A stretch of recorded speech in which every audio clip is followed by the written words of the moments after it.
Born and raised in NYC, Nhychelle has been managing memorable global events since 2013. She is the founder and managing director of By Nhychelle Event Services and Flick Photo Co. With a passion for creating tangible experiences and providing lifelong memories, she's managed events from upwards of over 20,000 attendees. Nhychelle has planned corporate experiential marketing and social events across several industries. She even led production of a film that was featured in the Miami Film Festival. She has worked extensively with in-person, hybrid, and virtual events. When she's not entwined in the world of events, you can find her traveling or watching football and movies. Nhychelle is an alumna of George Mason University, where she received a Bachelor's of Science in Criminology, Law, and Society, and also minored in Conflict Analysis and Resolution. Welcome to Eventus 365, the podcast that's all about corporate events and the magic behind the scenes. I'm your host, Yanique DaCosta, and I am excited to take you on a journey through the world of corporate events. But before we dive in, let's talk about the stress of creating marketing material for your events. We all know how tough it can be when deadlines are tight and resources are limited, but guess what? YKMD Visual Communications has got your back. Our design firm specializes in working with corporate event professionals just like you, and we're here to help take the stress out of creating stunning graphics for your event. Our team of expert designers can deliver custom brand-compliant designs in just 12 hours. So whether you need branding, signage, marketing materials, or anything else, YKMD's got you covered. Okay, now that that's done, let's start the show. All right, Nhychelle, welcome to Eventus 365. So happy to have you. I'm happy to be here. Thanks for having me. Yeah, my pleasure. So we can't not start this podcast recording with this question. Why and when did you join Zeta Phi Beta Sorority Incorporated? Well, we'll start the win and get that out of the way. I'm a spring 2015 initiate of Zeta Phi Beta Sorority Incorporated. My why, I'm big on knowing the importance of community, sisterhood, for lack of a better term, and networking within my community and with others. And so knowing the historical that Black organizations have had, I was very interested in joining. Thank you for sharing that. So I feel like anybody's listening, they're going to be like, well, why did she ask her that with such enthusiasm? Well, because I am also a member of Zeta Phi Beta Sorority Incorporated. And, you know, it's always nice to be able to make those connections with my sorority sisters or my sorors, depending on what you're familiar with. And, you know, kind of see how we continue to like add value to our varying industries and careers. So it's nice to be able to do this together. Absolutely. Happy to be here. Yeah. In that same mode and position. So you've been managing global events since 2013. What's your biggest lesson about the global events industry in the last 3 years? Technology is important. We literally would not be we would not have been able to move on and continue events through the pandemic like we did without technology. The fact that we were able to have virtual events and keep things pushing is the reason why we can even sit here and have a conversation, because we would have been out of a job. So, right, because we can do this in the driver. We can have this conversation from anywhere in the world. It's so funny. So once upon a time, like when I was still in corporate America, it was such a hassle to get people, especially people who were accustomed to coming into the office every day, to accept the concept of working remotely. It was so hard to like, and I feel like I say this all the time because it was such a traumatizing part of my life. I was like, oh my gosh, I have to drive an hour to work every day to do what I could do from my home office. Oh my gosh. And I think it was, surprise. I was taking the train every day from New York City, from Long Island to New York City every day. Oh, So it was a honey. train and a walk, a 15-minute walk because there was no other train that would Yeah. go cross town for me. I don't I know how I was doing it. listen, it's so funny because it was I don't so it was like my first corporate job that would not allow me to work from home. So sis was stressed. And like there were other people within the organization that like worked remotely, but they were like sales Okay. managers, or like the marketing director worked from home. So it was like, seriously? So we What gonna do about this? me? Like blank stare. But socially, it was so hard for people to kind of like accept, especially because it was like point blank period. I was like the only Black person that wasn't on like the manufacturing floor. So it didn't really help either. It's like, That oh, doesn't help. It never does. yeah, here she It comes never in her does. little Mercedes Benz and she thinks she's better than us. And now she wants to work from home. This is ridiculous. Anyway, I won't sit on that too much. Um, which three companies have you enjoyed working with the most, and why? As I come right off my traumatizing story about working in the office. Um, so I've worked with a number of companies. Um, I have also signed a lot of NDAs in my time working with numerous companies, working under different That's agencies and fair. such as a That's fair. freelancer. So what I can do is give you some blank overhead statements of, this Okay. type of company or this type of client, rather. Okay. Um, That's so fair. yeah, I've worked in higher education, so colleges and universities. That's actually where I got my start. I can name drop that one. That was my alma mater, George Mason University in Fairfax, Virginia. So that is actually that 2013 is where I got my start in events. We were doing large scale events for our on-campus community and our community at large with our bigger festivals and some other events that were open to the public. So that would probably be number one. Why? It just you're working with all types of people from all walks of life, from any and everywhere, students, employees, professionals alike. So it really gave you that diverse feel of anything and everything that you'll run across, that I still run across from now, across now in the industry, and those same, even some of the same people that I've worked with before. Going to school in the DMV area is probably one of the choices I made, getting that diversity, especially coming from New York. I mean, one of the most diverse cities in America, but going somewhere else where I could continue to have that same type of environment. Um, we'll say we've had spirit. I want to say it properly. A spirit company, alcohol spirits company. That was fun. It was fun to see their company culture because it's a lot different from your typical corporate environment when you're thinking desk and suits and all that. So they had a very nice, Sis, comfortable. can I tell you how the company I was just talking about earlier was in the, I'm not going to say spirits. I'm going to say it was in the alcoholic beverage industry. And so we had like beer on tap, like in the wine, beer on tap and wine on tap in the office. And sometimes like That was around fun to six, see. so around 6, 7 o'clock, people got a little too honest with their feelings. Woo. Like, back y'all home. So, Yeah. Okay. Next one. Next one. um, last one. This one I share with a biotech, a company that hired, agency that was hired to do biotech events, I should say. Phrase this all correctly. But that was interesting. Being in the room with people who are subject matter experts on topics you may know nothing about is always interesting. Because their content is always interesting. So that was something. Learned some new things, learned things I didn't know, and still don't know to this day. Probably just some high level words that I'm like, oh, I know that word. I have no understanding of the topic, but seeing how different people interact when they come from other industries and special, it's always interesting. I'm a people watcher any day of the week, so that's always fun for me. You said something, and this is, a little bit of a tangent, but you talked about being from a diverse place like New York.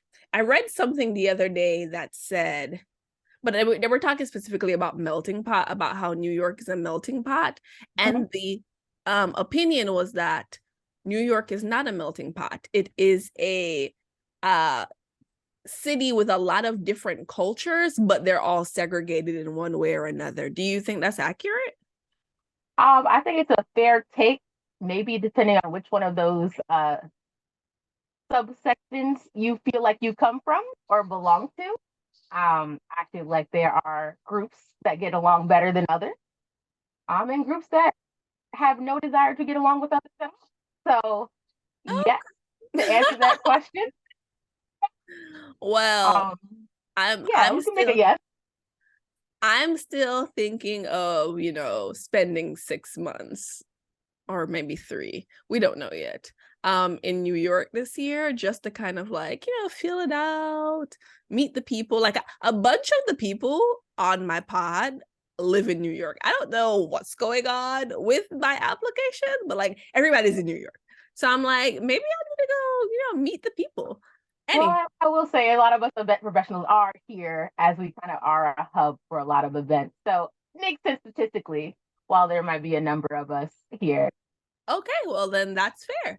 All right, now I get to switch back to the main path of conversation. So, would you necessarily consider yourself a techie person? Ooh, techie as in software that I use for events, or techie as in gadgets and gizmos? You pick.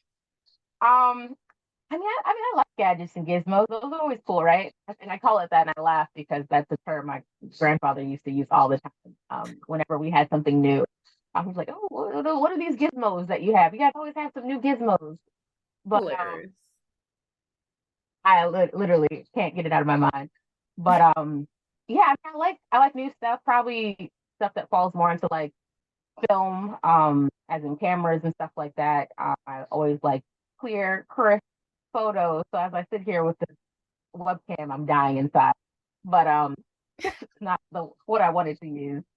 But yeah, new technology and stuff like that. Like I have multiple iPads, a GoPro, all the little things you can put away and carry with you and travel.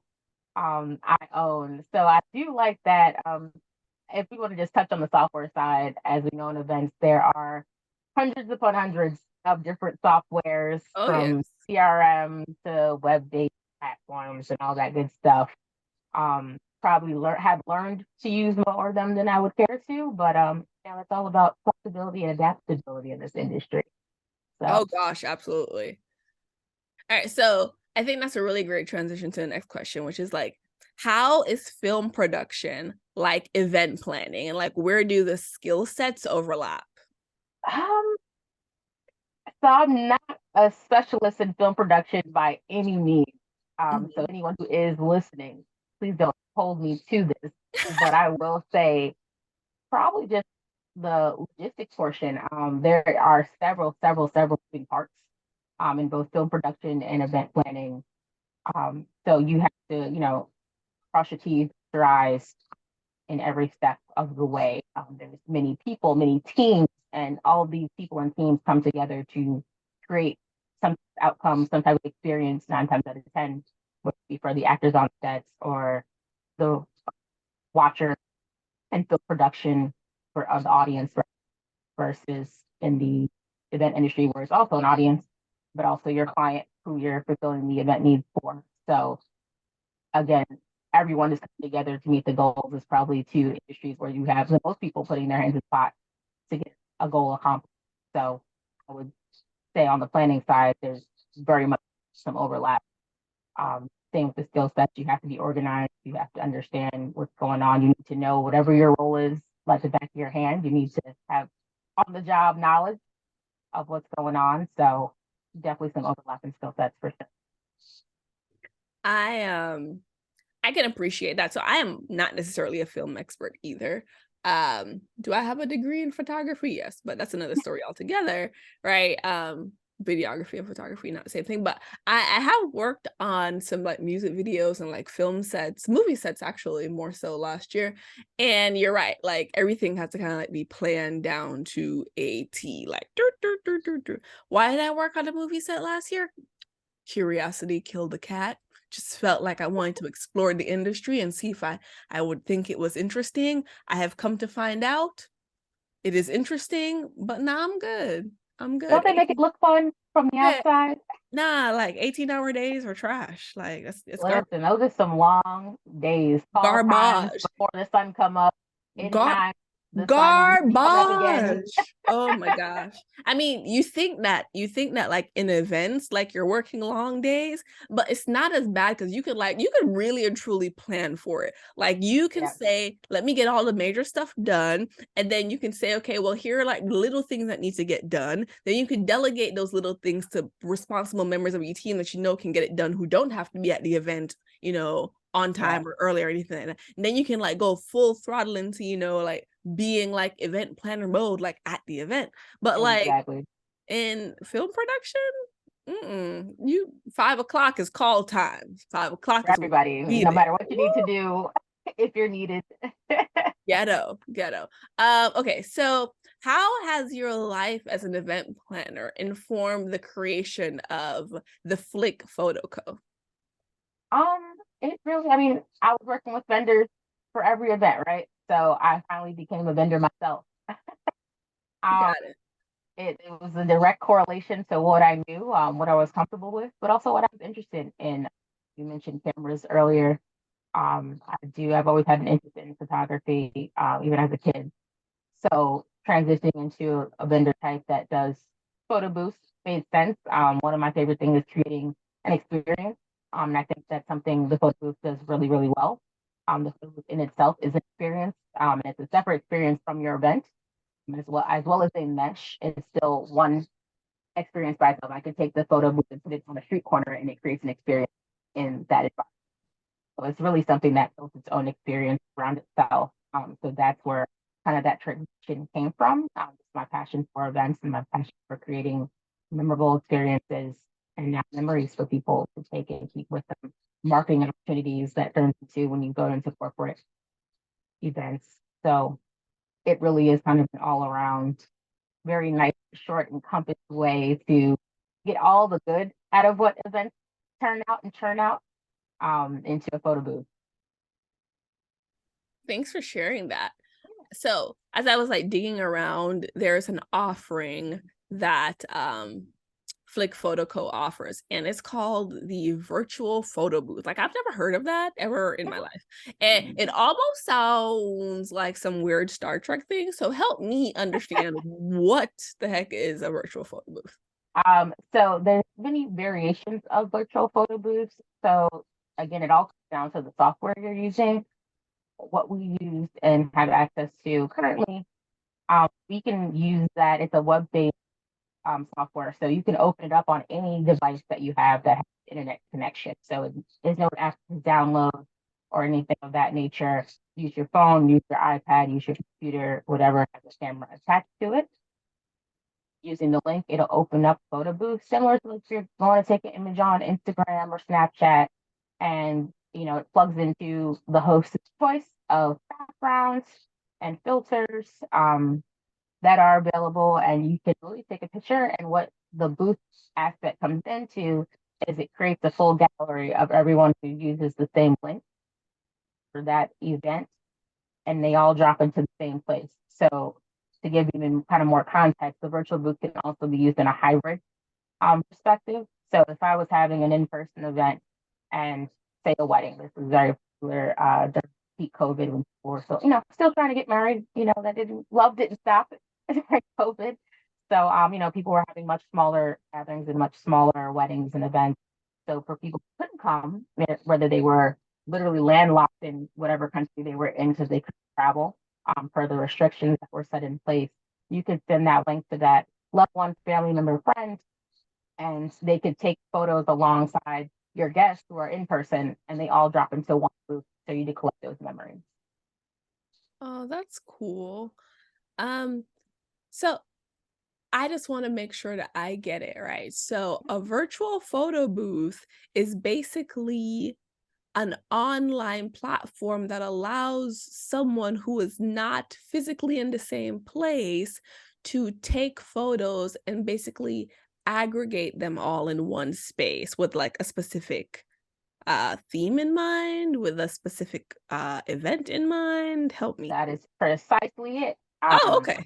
That's precisely it. You had it down to a T. All It right. aggregates the photos into one gallery, and that gallery, just say if you had a photo album, right? The gallery is the technological way to say photo album these days.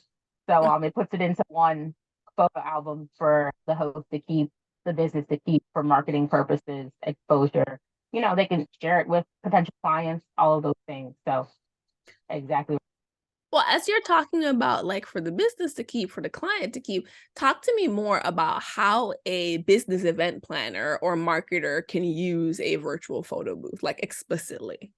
Oh, for sure. So, and there's a bunch of use cases. I'll go over a couple. One being, I'll go over scenarios. I feel like everything's better when it's placed in a scenario, right? It's easier to understand when you can kind of give some real life references. So, if we were having a grand opening at a restaurant, so we're having a grand opening and we want, to collect people's memories and experiences, right? People grab food, they sit down to have their meal. On the table is a QR code that says, scan here, take a picture, or to enter our raffle, um, whether it be a social media based raffle or you just pick out of the gallery, but they, pop the link behind the QR code. They do the QR code, it goes straight to the gallery. All you have to do is say start photo booth, start virtual booth, take your picture, and you're automatically entered to the gallery. You're going to have some type of branding on it, right? Because we've now branded this photo for you because we want people to know where it's from, connect it to your business. So it goes right to their phone. So they have the memory. It goes right into your gallery. So you have the proof, the social proof. They may post it, tag you, hashtag, make a post, put it in a story, however your rules and regulations are set up for your raffle. And then now you have free promotion on their timeline, their social media, whatever their social presence is. And then you also keep this as social proof for when you have another event, right? So the same way you're using the virtual booth for your grand opening to promote your business, you can now use this as a driver for other businesses to come in and do some type of collaboration with you, promote their products the same way. So it's really what you make of it and to take it so far. Proof. Oh, we had 250 people come in 2 hours and take 300 photos, right? Because, someone's not going to like their first one, or someone's going to take a couple more than the average person. So we have all this social proof that these have turned into really value add.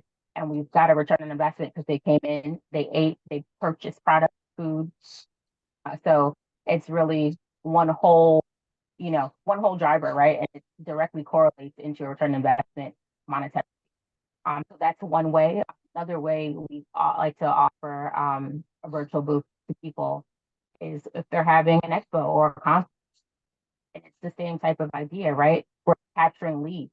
We can collect phone number, email, corporate. We always say emails usually king, right? We all have email lists and things like that for our clientele if you're not really using text outreach. Um, so we say collect the email. You now have generated all these leads. Every single person that stops by, you can ask them to take a picture. You can ask them to hold up your product, even if it's just taking a picture of your product, right? There's all types of ways you can do it because some people don't want to take photos, don't want to be pictured. But you can have them take a picture of anything to capture those leads. So you automatically get that lead capture, lead generation, and that's future clientele. Again, a direct return on your investment. So what you're saying to me is that this photo booth, virtual photo booth, love that for you, brands and companies can leverage for organizational visibility and attendee engagement. Absolutely. They go hand in hand in the virtual photo booth. So events and 2023 or even 2022, like they look a lot different than 2019. Do you feel event photographers are still needed in this, reborn climate, or have they been completely replaced by the photo booth? No, I will always, always recommend a photographer. I honestly even recommend having a photographer before you have the booth. I think that's very, very important to have. You know, the photo booth only captures what's in that 8x8 frame, right? Or 4x6, however you want to, size your photos. So you're only getting what's in that frame. There's so much happening around you, content, other engagement going on. You need to capture that whole experience, both for your records, for social. The first thing I do when I'm looking up a new event to go to, I go to their website to see what the event looks like, right? How are people dressed if I'm planning to go, right? I want to make sure I'm dressed appropriately and all those things. So those are the pictures that the photographer is going to have to take, not that are going to be in the photo booth. But, I might see and say, oh, the photo booth, that looks fun. Let me make sure I stop by the photo booth, or, oh, there was a prize winner for the photo booth. So I'm going to make sure I take a photo, right? So I can get entered into that raffle. So, no, event photographers, very, very important, must have. I would put that on the must-have list. Okay, well, you heard it here first. Photographers are still in style. All right, so Absolutely. do you think photo booths are essential to good event marketing and an attendee experience, or can you have both of those things without it? There's definitely other ways to drive engagement and create experiences. I think photo booths are one of the easiest ways. I could say that candidly. It's definitely one of the easiest ways to set up. Photo booths are very versatile, whether you have physical, we still have enclosed booths, whether you have an enclosed booth or what's called an open air booth, where it doesn't have an enclosure, you just kind of step behind the screen, slash in front of the camera and work it that way. But they're so versatile. In fact, they fit anywhere, or if you want to place them, they typically have a very small floor plan in retrospect compared to other things you're going to have at the event from other marquees and, all those other booths and stuff like that. So I think it's something extremely easy to have. There are plenty of other drivers for experience and engagement. This is an easy one. It's usually something fun and not, so focused on the content of the day or learning, which is what the driver behind most events. So it gives kind of a break from the monotony, sitting down in a chair and absorbing a PowerPoint or a presentation or product sample or whatever. It really gives that kind of break of the monotony. Got it. So, I'm not a fan of sitting in a chair at conferences for long periods of time. So I like when I get to get up. When that coffee break happens, I'm the first one out of my chair 9 times out of 10. hilarious. All right, so what's one book you think everyone should read to get a better understanding of the importance of user-generated content, like you clearly get from the photo booths? Ooh, I have a book recommendation. Or I'm a a big, magazine or a blog? yeah, I'm a big article type person and blogs. BizBash is really good events resource kind of as a Ooh, whole. sis, I'm a Yeah, fan. I'm yeah, a this fan. is straight free promo coming from a user recommendation. This is definitely I am a subscriber. I'm a follower on social. All things BizBash, support that type of content. Yeah. All right. So if someone wanted to, lock you in for like a photo booth production, how do they, contact you? They would go straight to my website. If it is a personal event, you can go straight there and use the book now feature, take you to our booking inquiry form. If it's a corporate client, we ask you to reach out directly. Usually there's a little more involved, there's a little more questions and understanding of what's needed.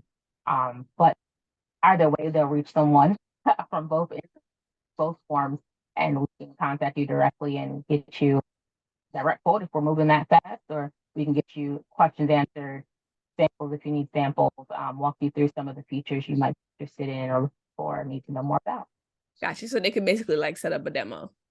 Absolutely. Okay, awesome. All right, Nhychelle, I am this has been pretty good. I think this is a pretty fun conversation, and I am excited that you were able to make it. Thank you so much. Yeah, no, I enjoyed my time. Thank you so much for having me again. And that's a wrap for this episode of Eventus 365. We hope you enjoyed listening and learning something new today. If you enjoyed the show, please leave us a review on your favorite podcast platform to help event professionals discover us. Don't forget to subscribe so you never miss an episode, and sign up for our newsletter for behind-the-scenes content and updates on upcoming events. If you have any suggestions for future topics or guests, or just want to say hello, you can reach us at info@eventus365.com. We love hearing from our listeners. Thanks again for tuning in, and we'll see you next time on Eventus 365.